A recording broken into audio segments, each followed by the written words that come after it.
आज का डेली माना आपके लिए पास्टर माइकल फर्नांडिस की ओर से।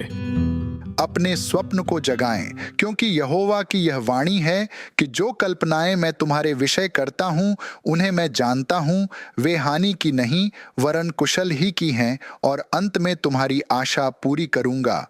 यिर्मयाह 29:11। जीवन अक्सर चुनौतियों की भूल भुलैया, लोग और परिस्थितियों की भूल भुलैया की तरह महसूस होता है जो फुसफुसाते हैं। हार मान लो, आपके स्वप्न अव्यावहारिक या अवास्तविक हैं, और दुख की बात है कि बहुत से लोगों ने इस निंदात्मक सलाह पर ध्यान दिया है और उन स्वप्नों को त्याग दिया है जिन्होंने एक बार उनके हृदय को रोमांचित कर दिया था। लेकिन आइए आज थोड़ा रुकें और याद रखें, स्वप्न देखना महज एक सनक नहीं है, यह एक दैवी देन है। सृष्टिकर्ता की अपनी कल्पना का एक टुकड़ा है जो हमारे भीतर पैदा हुआ है। जानवर भविष्य का स्वप्न नहीं देखते, पौधे मिट्टी से परे जीवन की कल्पना नहीं करते हैं। यह मनुष्यों के लिए विशेष भेंट है जिसे परमेश्वर की स्वरूप में उकेरा गया है।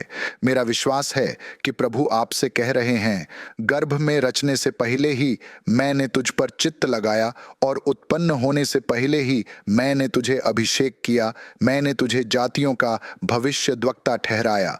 यिर्मयाह 1:5। यह सही है, परमेश्वर ने आपका स्वप्न देखा। कल्पना करो कि विश्व के सृष्टिकर्ता ने अद्वितीय भेंट और महानता की क्षमता से सुसज्जित आपकी कल्पना की थी।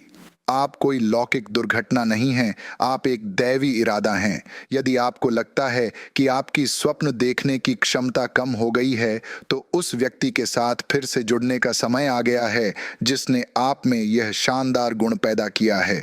मेरे मन का स्वामी तो तू है, तूने मुझे माता के गर्भ में रचा। मैं तेरा धन्यवाद करूंगा इसलिए कि मैं भयानक और अद्भुत रीति से रचा गया हूँ। भजन संहिता 139, 13-16। आइए एक कदम आगे बढ़ें। यदि परमेश्वर स्वप्न देख सकता है और उसने आपका स्वप्न देखा है, तो आपको स्वप्न देखने से कौन रोक रहा है? आपके स्वप्न हवा से उड़े हुए धुएं और गंदगी के साधारण बादल नहीं हैं। वे संभावित वास्तविकताएं हैं जो विश्वास और कड़ी मेहनत के स्पर्श की प्रतीक्षा कर रही है। अब उसके लिए जो हमारे भीतर काम कर रही अपनी शक्ति के अनुसार हम जो कुछ भी मांगते हैं या कल्पना करते हैं, उससे कहीं अधिक करने में सक्षम है। इफिसियों 3:20। हो सकता है कि आपको बताया गया हो कि आप बहुत छोटे हैं, बहुत बूढ़े हैं, बहुत अनुभवहीन हैं, अपने स्वप्नों को हासिल करने के लिए बहुत कुछ हैं, लेकिन परमेश्वर अपने उद्देश्यों को पूरा करने के लिए कम से कम संभावित उम्मीदवारों का उपयोग करने में माहिर हैं। मूसा हकलाया, फिर भी उसने एक देश का अगुवाई किया। दाऊद एक चरवाहा लड़का था जो राजा बन गया। मरियम एक विनम्र कुंवारी थी जो यीशु की मां बनी। यह आपकी क्षमताओं के बारे में नहीं है, यह आपके माध्यम से कार्य करने की उनकी क्षमता के बारे में है।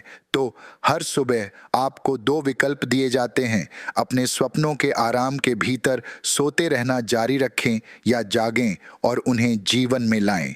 केवल दिन में स्वप्न देखने वाले मत बनो, एक दिन कर्ता बनो।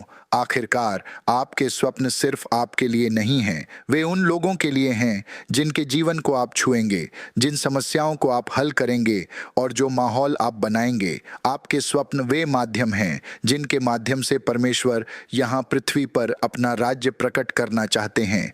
अपने स्वप्न को साकार करने के लिए क्रियात्मक कार्य। 1, स्वप्न देने वाले के साथ पुनः जुड़ें। प्रार्थना और परमेश्वर के वचन में समय व्यतीत करें। उससे उन स्वप्नों को पुनर्जीवित करने के लिए कहें जिन्हें आपने मरने दिया है, या आपके सामने नए स्वप्न प्रकट करने के लिए कहें। 2, इसे लिख लें। हबक्कुक 2:2 कहता है कि दर्शन को लिखो और उसे स्पष्ट करो। अपने स्वप्न को लिखे, चाहे वे कितने भी अप्राप्य क्यों न लगें। 3, विश्वास के साथ कदम बढ़ाएं। हर एक स्वप्न को कार्य में लाने की जरूरत होती है। आज एक छोटा सा कदम उठाएं जो आपके स्वप्न के अनुरूप हो।